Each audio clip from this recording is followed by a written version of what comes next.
Welcome to Français facile, Easy French. Activez la fonction de traduction pour une meilleure compréhension de l'histoire. Bienvenue dans une histoire incroyable qui va vous inspirer et améliorer votre français en même temps. Aujourd'hui, nous allons découvrir la vie d'Albert Einstein, un homme qui a changé le monde avec ses idées et son courage. Pendant votre lecture, faites attention aux nouvelles phrases et au vocabulaire. Ceci n'est pas seulement une leçon de français, c'est aussi une leçon sur la persévérance et la curiosité. Alors, prenez un cahier, soyez attentifs et commençons ce voyage ensemble pour améliorer votre compréhension, enrichir votre vocabulaire et trouver de l'inspiration dans la vie d'un génie. Les premières années. Albert Einstein est né le 14 mars 1879 dans une petite ville appelée Ulm en Allemagne. Ses parents, Hermann Einstein et Pauline Koch, étaient des gens ordinaires. Hermann était un homme d'affaires qui travaillait dans le domaine de l'électricité, tandis que Pauline était une femme au foyer qui aimait beaucoup la musique et l'apprentissage. Quand Albert est né, il n'y avait rien d'extraordinaire chez lui, sauf un petit détail curieux. Sa tête était anormalement grande. Sa famille plaisantait même à ce sujet, se demandant s'il allait grandir comme un enfant normal.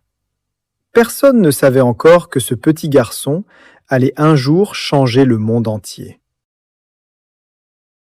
Albert était un enfant très calme. Il n'a pas prononcé ses premiers mots avant l'âge de presque 3 ans. Cela inquiétait beaucoup ses parents. Certaines personnes pensaient qu'il avait un problème. Sa famille l'appelait le silencieux, parce qu'il parlait rarement, même quand les autres enfants bavardaient joyeusement autour de lui. Mais Albert n'était pas silencieux parce qu'il était lent. Il était silencieux parce qu'il réfléchissait tout le temps. Il pouvait rester assis pendant des heures à observer le monde autour de lui, comme s'il essayait de comprendre comment chaque chose fonctionnait. Son regard était celui d'un petit explorateur, toujours en train de chercher des réponses. La boussole magique. Quand Albert a eu 5 ans, son père lui a offert un petit cadeau qui allait changer sa vie pour toujours. C'était une simple boussole. Au début, Albert ne comprenait pas comment elle fonctionnait. Comment l'aiguille pouvait-elle toujours montrer le nord, peu importe comment il la tournait? Il est devenu obsédé par ce petit objet fascinant. Il l'a regardé pendant des heures, essayant de comprendre la force invisible qui guidait l'aiguille. C'était la première fois qu'Albert réalisait qu'il existait des forces invisibles dans le monde, et il voulait toutes les découvrir. Plus tard, il a dit « Cette expérience a laissé une impression profonde et durable sur moi. » Ce moment a été le point de départ de sa passion pour la science. Une simple boussole avait allumé une flamme qui ne s'éteindrait jamais. L'école, un combat quotidien. Quand Albert a commencé l'école, les choses ne se sont pas bien passées. Il n'aimait pas du tout la façon dont ses professeurs enseignaient. À cette époque, les écoles étaient très strictes et les élèves devaient tout mémoriser sans poser de questions. Mais Albert n'était pas intéressé par la simple mémorisation de faits. Il voulait comprendre, poser des questions et trouver des réponses par lui-même. Ses professeurs se mettaient souvent en colère contre lui. Un professeur lui a même dit un jour « Tu es une honte. Tu ne réussiras jamais dans la vie. » Ces mots lui ont fait très mal, mais Albert ne les a pas laissés l'arrêter. Au contraire, ils ont renforcé sa détermination. Albert avait des difficultés dans certaines matières, en particulier les langues. Mais il y avait une matière qu'il aimait plus que tout au monde, les mathématiques. Il les appelait le langage de l'univers et adorait résoudre des problèmes comme on résout des puzzles. Pour lui, chaque équation était une aventure passionnante. Malgré ses difficultés à l'école, la famille d'Albert croyait en lui. Sa mère, Pauline, avait remarqué son amour profond pour la musique et l'a encouragé à apprendre le violon. Au début, Albert n'aimait pas s'entraîner. Mais avec le temps, la musique est devenue un moyen précieux pour lui de se détendre et de réfléchir clairement. Il jouait du violon chaque fois qu'il avait besoin de trouver l'inspiration. Son oncle Jacob a aussi joué un rôle très important dans le développement de son esprit. Jacob adorait les mathématiques et enseignait à Albert de manière amusante et créative. Il lui a dit un jour : « Les mathématiques, c'est comme une chasse au trésor. Chaque problème est un indice qui te mène vers la solution. » Cette approche ludique a fait tomber Albert amoureux des chiffres et des formules. Un esprit différent. Albert n'était pas comme les autres enfants. Pendant que les autres jouaient dans la rue, il passait des heures à lire des livres et à imaginer comment le monde fonctionnait. Il adorait les histoires sur les grands scientifiques et rêvait souvent de faire ses propres découvertes. Un jour, en rentrant de l'école à pied, Albert s'est posé une question fascinante. À quoi cela ressemblerait-il de voyager sur un rayon de lumière ? Cette question extraordinaire est restée dans son esprit pendant des années. C'était le début de son voyage pour comprendre la lumière, l'espace et le temps. Il ne le savait pas encore, mais cette simple question allait mener à l'une des plus grandes découvertes de l'histoire. Des moments difficiles. Quand Albert a eu 15 ans, sa vie a pris un tournant difficile. L'entreprise de son père a fait faillite et la famille a dû déménager en Italie pour recommencer à zéro. Albert est resté seul en Allemagne pour finir ses études, mais il détestait être loin de sa famille. Il se sentait terriblement seul et malheureux. Finalement, Albert a décidé de quitter l'école sans terminer ses études. Il ne supportait plus les règles strictes et les professeurs sévères. À la place, il a commencé à étudier tout seul. Il lisait des livres sur la science, la philosophie et les mathématiques, en s'enseignant lui-même tout ce qu'il voulait savoir. C'était une décision risquée. Beaucoup de gens pensaient qu'il avait complètement ruiné son avenir en quittant l'école. Mais Albert s'en fichait. Il croyait sincèrement que le véritable apprentissage était plus important que de suivre des règles imposées par les autres. À 16 ans, Albert a écrit son tout premier article scientifique. Ce n'était pas parfait, mais cela montrait son incroyable potentiel. Il a aussi postulé à une école prestigieuse en Suisse, l'école polytechnique fédérale de Zurich. Cependant, il a échoué à l'examen d'entrée parce qu'il avait des difficultés dans les matières non scientifiques comme le français et l'histoire. Au lieu d'abandonner, Albert a décidé de réessayer. Il a travaillé encore plus dur que jamais, améliorant ses points faibles et refusant de laisser l'échec le définir. C'est une leçon importante. L'échec n'est pas une fin, c'est un nouveau départ. La Suisse, un nouveau départ. Albert Einstein était déterminé à réussir dans la vie. Après avoir quitté l'Allemagne, il a déménagé en Suisse, un pays connu pour son système éducatif moderne et ouvert. La Suisse était très différente de l'Allemagne. Les écoles étaient moins strictes et les étudiants étaient encouragés à penser librement. C'était exactement ce dont Albert avait besoin pour s'épanouir. À 17 ans, Albert a réessayé d'entrer à l'école polytechnique fédérale de Zurich. Cette fois, il a réussi. Mais ses problèmes n'étaient pas terminés pour autant. Son caractère rebelle et indépendant rendait les choses difficiles. Ses professeurs ne comprenaient pas sa façon de penser. Un professeur lui a dit « Vous êtes un garçon intelligent, Einstein, mais vous manquez de discipline. » Pendant ses études, Albert a rencontré une jeune femme remarquable nommée Mileva Maric, la seule étudiante en physique de sa classe. Mileva était brillante et partageait la passion d'Albert pour la science. Ils sont devenus très proches, passant des heures à discuter de théories scientifiques et à rêver ensemble d'un avenir meilleur. Leur relation n'était pas facile. Mileva faisait face à des critiques parce qu'elle était une femme dans le monde de la science, et Albert avait des difficultés financières. Mais ils se soutenaient mutuellement. Albert lui a écrit un jour « Ensemble, nous allons conquérir le monde de la science. » Le bureau des brevets.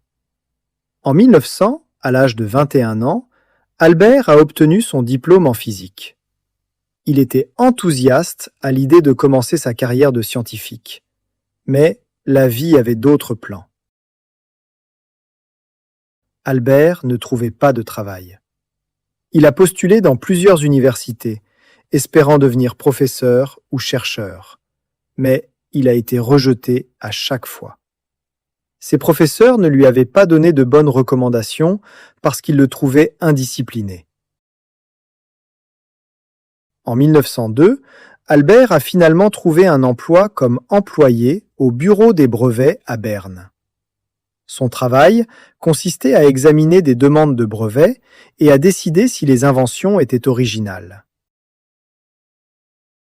Ce n'était pas un travail prestigieux et cela n'avait rien à voir avec la physique. Au début, Albert était déçu. Mais au lieu de se plaindre, il a fait le meilleur usage possible de cette situation. Son emploi lui laissait du temps libre et il utilisait ce temps précieux pour réfléchir à ses idées scientifiques. Albert appelait le bureau des brevets son laboratoire de pensée.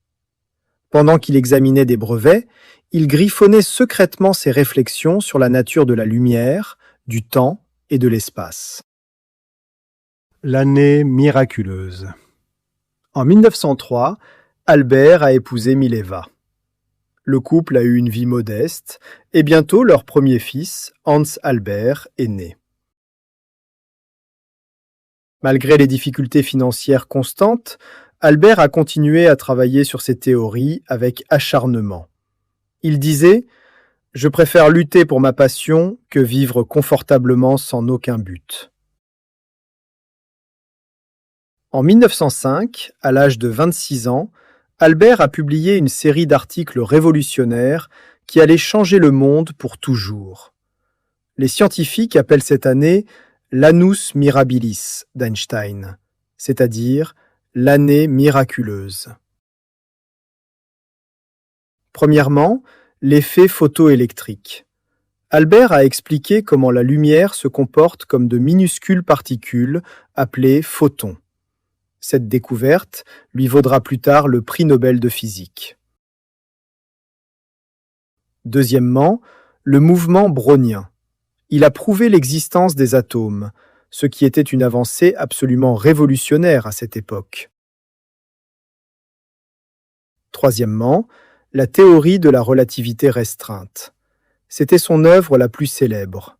Il a introduit l'idée que le temps et l'espace sont relatifs et non absolue. De cette théorie est née la fameuse équation E égale mc au carré, qui montre que l'énergie et la matière sont interchangeables. Ces articles ont bouleversé la communauté scientifique tout entière. Albert Einstein, un simple employé de bureau sans aucun poste universitaire, venait de révolutionner la physique moderne. La gloire mondiale. Après 1905, la vie d'Albert a commencé à changer profondément. Les scientifiques du monde entier ont remarqué son travail exceptionnel. On lui a proposé des postes d'enseignant et il est devenu professeur dans plusieurs universités. Enfin, son travail acharné et sa détermination portaient leurs fruits. Mais Albert ne s'est pas laissé griser par le succès. Il disait humblement « Je ne suis pas un génie. Je suis simplement curieux. Je reste avec les questions plus longtemps que les autres. » En 1914, Albert a déménagé à Berlin pour occuper un poste prestigieux à l'Académie prussienne des sciences. Pendant cette période, la Première Guerre mondiale a éclaté. Alors que de nombreux scientifiques soutenaient la guerre, Albert s'est courageusement prononcé contre elle. Il déclarait « La paix ne peut pas être maintenue par la force. Elle ne peut être atteinte que par la compréhension. » En 1919, des scientifiques britanniques ont confirmé sa théorie de la relativité générale. La gravité pouvait effectivement courber la lumière. Cette nouvelle s'est répandue comme une traînée de poudre dans le monde entier. Albert Einstein est devenu une icône mondiale du jour au lendemain. L'exil et les dernières années. Dans les années 1920, Albert a voyagé partout dans le monde, donnant des conférences et rencontrant d'autres scientifiques. Il utilisait sa célébrité pour défendre la paix et soutenir les droits des minorités et des réfugiés, devenant une voix pour ceux qui n'en avaient pas. Mais en 1933, la montée du régime nazi en Allemagne a forcé Albert à fuir son pays. En tant que scientifique juif, il était en très grand danger. Les nazis ont brûlé ses livres et qualifié ses théories de « science juive ». Albert a déménagé à Princeton, dans le New Jersey, aux États-Unis. Il était profondément attristé par ce qui se passait en Allemagne, mais il restait malgré tout optimiste. Il disait « Au cœur de la difficulté se trouve l'opportunité ». Albert est devenu citoyen américain en 1940. Pendant la Seconde Guerre mondiale, sa célèbre équation E égale mc au carré a posé les bases du développement de l'énergie nucléaire. Albert a été profondément troublé quand il a appris les bombardements d'Hiroshima et de Nagasaki en 1945. Il a passé le reste de sa vie à plaider pour le désarmement nucléaire. Il a déclaré « L'humanité a inventé la bombe atomique, mais aucune souris ne construirait jamais un piège à souris. » Même en étant l'une des personnes les plus célèbres au monde, Albert vivait de manière simple et humble. Il refusait de posséder une voiture, ne portait pas de chaussettes et passait du temps à faire de la voile, bien qu'il ne sache pas nager.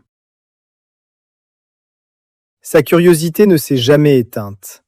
Il continuait à poser des questions sur l'univers, des trous noirs à la possibilité du voyage dans le temps. Il croyait fermement qu'il y avait toujours quelque chose de nouveau à apprendre. Le 18 avril 1955, Albert Einstein s'est éteint à l'âge de 76 ans. Ses derniers mots, prononcés en allemand, n'ont jamais été enregistrés, car l'infirmière à ses côtés ne comprenait pas cette langue. Les leçons d'une vie extraordinaire. L'histoire d'Albert Einstein nous enseigne des leçons précieuses que chacun de nous peut appliquer dans sa propre vie. Premièrement, les épreuves façonnent la grandeur. Albert a affronté le rejet, les moqueries et la guerre, mais il n'a jamais abandonné ses rêves. Chaque obstacle est devenu une force. Deuxièmement, la curiosité est le moteur du progrès. Il nous a appris à tout questionner et à chercher des réponses, même quand elles semblent impossibles à trouver. Troisièmement, l'humilité est une véritable force. Malgré sa célébrité immense, Albert est resté simple et accessible, montrant que la vraie grandeur réside dans la simplicité. Aujourd'hui, son nom est synonyme de génie, mais son histoire va bien au-delà de l'intelligence. C'est une histoire de persévérance, de courage et de conviction profonde qu'une seule personne peut changer le monde.